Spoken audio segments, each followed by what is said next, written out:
آپ کو بختیار الدین کاکی کیوں کہا جاتا ہے؟ بختیار الدین تو آپ کا نام ہے، کاکی آپ کو کیوں کہا جاتا ہے؟ کاکی ہندی میں روٹی کو کہتے ہیں۔ اب دیکھیے کیسے عورت معاشرے کے لیے بہترین سامان مہیا کرتی ہے۔ حضرت بختیار الدین کاکی چھوٹے معصوم بچے ہیں، ماں روزانہ صبح تیار کر کے مسجد اور مدرسے میں بھیجتی ہے پڑھنے کے لیے۔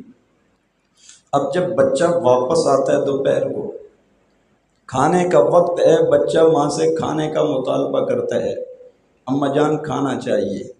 اب ماں امت کے لیے بہترین سرمایہ تیار کر رہی ہے۔ ماں اس بیٹے کو یہ نہیں کہتی کہ ہاں بیٹا میں آپ کو روٹی دیتی ہوں، ہاں بیٹا فلاں چنگیر میں اور فلاں چھاپے میں روٹی پڑی ہے، وہاں سے جا کے روٹی اٹھا کے کھا لو، یوں نہیں کہتی۔ ماں کہتی ہے بیٹا روٹی تو اللہ دیتا ہے، رزق دینے والی ذات تو اللہ کی ہے، روٹی دینے والی ذات تو اللہ کی ہے۔ معصوم بچہ اپنی ماں سے پوچھتا ہے اماں اللہ سے کیسے مانگوں روٹی؟ اماں تربیت کر رہی ہے، معاشرے کو بہترین سامان تیار کر کے دے رہی ہے۔ بیٹا مصلی پکڑیں، مصلی بچھائیں، وضو کر کے اس پہ 2 رکعت نماز نفل ادا کریں اور پھر اللہ سے مانگیں کہ یا اللہ میں بھوکا ہوں، مجھے روٹی چاہیے۔ اب یہ معصوم بچہ وضو کرتا ہے، مصلی بچھاتا ہے، 2 رکعت نماز نفل ادا کرتا ہے، ہاتھ اٹھا کر کے اللہ سے مانگتا ہے یا اللہ میں بھوکا ہوں، مجھے روٹی چاہیے۔ پھر ماں کہتی ہے بیٹا اب آپ نے اللہ سے مانگ لیا ہے، آپ جا کر کے اندر کہیں تلاش کریں، دیکھیں آپ کو روٹی پڑی مل جائے گی۔ اب وہ بچہ اندر جاتا ہے، جا کے روٹی ڈھونڈتا ہے، تلاش کرتا ہے، روٹی مل جاتی ہے، بچہ روٹی کھا لیتا ہے۔ یوں عورت اور خاتون اور ایک ماں امت کو بہترین سرمایہ تیار کر کے دے رہی ہے۔ اب یہ سلسلہ چل رہا ہے، ایک دن اچانک حضرت بختیار الدین کاکی رحمۃ اللہ تعالی علیہ کی والدہ کسی کام سے باہر چلی جاتی ہیں، تاخیر ہو جاتی ہے، اب پریشان ہو جاتی ہیں کہ آج میں تو بچے کی روٹی پکا کے وہاں خفیہ جگہ پہ رکھ کر نہیں آئی جہاں سے وہ اٹھاتا تھا، یا اللہ میری لمبی چوڑی محنت کا مسئلہ ہے، میں نے معاشرے کو، میں نے امت کو بہترین مال تیار کر کے دینا ہے، اس کے لیے میں نے بڑی محنت کی ہے، بڑی توقع کی ہے، میں بختیار الدین کو تیرے در کا سوالی بنانے کی محنت اور کوشش کر رہی ہوں، میں بختیار الدین کو ایسا بنانا چاہتی ہوں کہ یہ تیری امت میں جو ہے وہ رحمت کی فیضائیں پھیلائے، پیار محبت الفت عقیدت کی فیضائیں پھیلائے۔ میں بختیار الدین کی تربیت اور اصلاح کر کے اس کو اس جگہ پہ، اس عہدے اور منصب پہ پہنچانا چاہتی ہوں کہ جو لوگوں کے دلوں سے نفرت کو کھینچ کے محبت ڈال دے، بغض عداوت کو نکال کے پیار الفت اور عقیدت ڈال دے۔ میں بختیار الدین کاکی کی تربیت کر کے اس کو ایسی جگہ پہ پہنچانا چاہتی ہوں جو بگڑے ہوئے معاشرے کو، جو تباہ شدہ معاشرے کو سنوار کے بنا کے رکھ دے، جو گندے غلیظ ترین معاشرے کو پاک اور صاف کر کے رکھ دے۔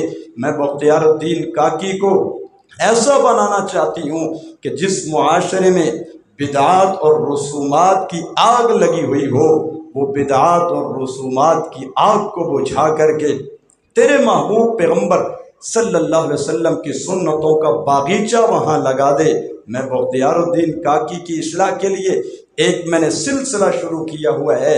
آج میں روٹی پکا کے رکھ کے نہیں آ سکی، آج میرا معصوم لخت جگر گھر مدرسے سے واپس گھر آئے گا، مصلی بچھائے گا، 2 رکعت نماز نفل ادا کرے گا، پھر مطلوبہ مقام پہ جا کے جب روٹی تلاش کرے گا اسے روٹی نہیں ملے گی، میری ساری محنت پہ پانی پھر جائے گا، ساری میری محنت اور کوشش ضائع چلی جائے گی۔ یا اللہ میری عزت رکھنا، یا اللہ میری اس محنت کا بھرم رکھنا۔ اب یہ دعائیں کرتے کرتے حضرت بختیار الدین کاکی کی والدہ گھر کی طرف آ رہی ہیں دوڑتی ہوئی، وقت کافی گزر گیا، پریشان تھی کہ بچہ بھوک سے نڈھال ہوگا، بچے نے روٹی تلاش کی ہوگی نہیں ملی ہوگی، میرا سارا بھرم خاک میں مل گیا ہوگا، میری ساری محنت ضائع ہو گئی ہوگی۔ اس فکر میں، اس پریشانی میں تیزی کے ساتھ چلتی ہوئی گھر پہنچتی ہیں۔ عجیب منظر دیکھا، بختیار الدین بڑے آرام اور سکون کے ساتھ سو رہا ہے۔ تھوڑی دیر کے بعد جب یہ بچہ اٹھتا ہے، ماں لڑکھڑاتے لبوں سے جو ہے وہ بیٹے سے پوچھتی ہے، بیٹا بھوک تو نہیں لگی؟ اماں جان نہیں، میں نے تو کھانا کھا لی ہے۔ بیٹا کھانا کہاں سے لیا؟ اماں جان آپ نے خود تو سکھایا ہے، آپ نے خود تو پڑھایا ہے، آپ نے خود تو سمجھایا ہے کہ روٹی اللہ دیتا ہے، رزق اللہ دیتا ہے۔ جیسے پہلے آ کے نفل پڑھ کے اللہ سے روٹی مانگتا تھا، روٹی مل جاتی تھی، آج بھی آ کے نفل پڑھے، مصلی بچھایا، نفل پڑھ کے اللہ سے دعا مانگی، اللہ سے روٹی مانگی، اللہ نے روٹی دے دی۔ میں اسی جگہ پہ گیا جہاں سے روزانہ روٹی ملتی تھی، تو وہاں سے روٹی مل گئی، لیکن اماں جان ایک بات سمجھ نہیں آ رہی، جو لذت آج کی روٹی میں تھی وہ سابقہ روٹیوں میں نہیں تھی، جو لطف آج کی روٹی میں تھا، جو مزہ آج کی روٹی میں تھا، وہ پہلے کی روٹیوں میں مزہ نہیں تھا۔ اماں سمجھ گئی، بیٹا پہلے کی روٹی تیری ماں کے ہاتھ کی پکی ہوئی ہوتی تھی، آج کی روٹی جنت سے اللہ نے پکا کر کے تیرے لیے بھیجی ہے۔